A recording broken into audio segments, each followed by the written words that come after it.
Hello, friends. I hope that you've had another good week. It's time for Art with Miss Kelly. Today, we are going to explore more Asian art. We are going to take a look at a Japanese artist, Katsuki Hokusai, and he made Under the Wave of Kanagawa. And many people call it the Great Wave. You might have seen this before, and if you haven't, you will probably recognize it next time you see it. It's all over. I'm going to show you another picture of it without the text in the foreground. So you'll see that there is a big wave right here. We will start with that wave, and we will make all of this froth a little bit later on. So we're going to decorate the whole picture with this big wave. We'll put in a smaller wave. We'll put in one of the boats, not both of them, and then Mount Fuji. And then we will come back and tackle all this froth. So it will look kind of like that when you're finished. And one thing I do regret is not coloring in this space right here. So kind of color in all of the areas so you're not regretful like I am. What will you need for this project? It's pretty simple. We need a piece of paper, a pencil, and with an eraser, and they can be attached, of course, and then a coloring material. I used crayons for this. You can use colored pencils, though, or whatever you'd like to use. Crayons will be my material of choice. So the first thing that we're going to do, put your paper down in front of you landscape style, not portrait, but landscape, because we're going to be making a landscape. So you will want to make a mark. We're going to mark our paper up for that big wave. So we're with the paper and landscape, you'll make a small mark on the middle of the left side of your paper. So if you put your hand down and it looks like an L, that's the left-hand side of your paper. And this is where you're going to start your wave. And we're going to put another mark down for the ending of our wave. So this will be the top of our wave. And you're going to move to the top of your paper in the very middle. Put your hand down so that your thumb is at the very top of the paper, and at the bottom of your thumb, put a little mark. And you can see that is my side mark and that is my top mark. And we're going to make a wave, and it will go from one mark to the other. And I'll show you on the next page what that looks like. So we will make our first wave. You'll draw a line from the mark on the left edge of your paper to the mark that you made on the top of your paper. This will be the top of your big wave.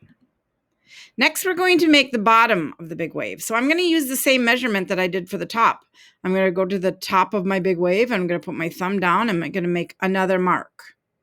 And that will be the bottom of the wave. And then I'll show you what that looks like. Once you make the mark, you can go ahead and make the curve. And it reminds me a lot of the Karoo plant that from last week without having all of the curves here. So you'll find the mark you just made, follow that wave, and that will go off the side, the right side of your page. And that's the bottom of your big wave. All right, so let's do a little detail on the wave. We're going to make the kind of top edge where the frothy part's going to be. And this is going to be this line that's going to kind of follow the same pattern as the top line, but it's going to be frothy and kind of do its own thing and come down and come off to the side of the page. So it will be wavy, but you don't want to make loops. You don't want to make it jaggedy. It can come out though. And that's the first part of the big wave, and we'll finish up the frothy part after we get all the rest of the details of our picture. So the next thing we're going to do is put a little wave in the to kind of break up that first wave, and to just make it look more wavy, we will put a small wave. And that could be kind of jaggedy, like that top one that you followed, that we just followed. And my line is right here. It doesn't go up too high, and then it comes off the page. So it helps to kind of break up our page, and it creates movement. And it's just a slightly wavy line, and we'll go off the right side of our paper. Next step is to add a boat. And here's a boat right here. I just made it kind of look like a long rowboat. Nothing fancy. We're only going to do one boat on this picture, but we are going to then also do Mount Fuji. So I added Mount Fuji. I just put in a triangle that was curved, a little top to it, and then I tried to end it behind the boat, but it kind of ended up next to the boat. So I emphasized it by putting some pencil marks. And that's Mount Fuji. So a rounded triangle behind the boat. And I put a little line across to show where the snow peaks. Next, we will add the froth to the wave. So we've got the details in our picture. Now we're going to come back and add all of this froth. So go back to the top wave, the big one. And you can see I made some backwards C's. And you can do that all up and down. All of this is going to be frothy, dangerous waves. You can put some frothy waves here and here. And I also made them kind of look like fingers coming out. And we'll take a look at the picture once again at the end so you can get an idea of what that looks like. And we're going to do that for a long time. So you can see I started here and I went all down the sides. I got some in the smaller wave here in the front. And then I ended up looking more filled in. And I did put some froth down here by the boat too. That's going to take you a while, so work on that for maybe 3 to 5 minutes. And get a lot of little backward C's and kind of looking like fingers coming out.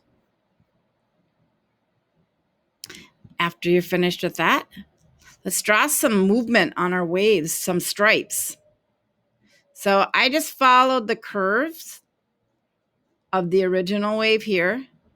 And then as I came down here, I followed, I curved my wave so then it looks like it's coming up. And then flattened them out a little bit. And just kind of broke up the space with different lines that resemble movement. And we put adds a little touch of color. So I started coloring the blue, but I think before you color the blue in, it's a good idea, maybe grab your gray crayon and color in the froth first. And we'll come back to the coloring in the blue coloring of the stripes. Get your gray crayon and color the froth in first though.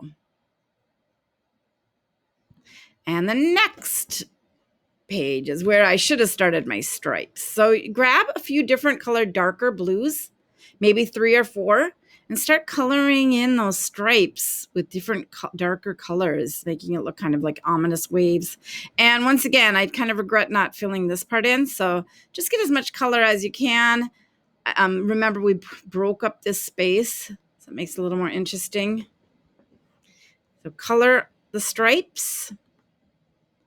And then after you color the stripes in, we'll color the boat. I colored it in a brown and then a gray for Mount Fuji, kind of a bluish gray. And then I didn't color the top because that's resembling snow.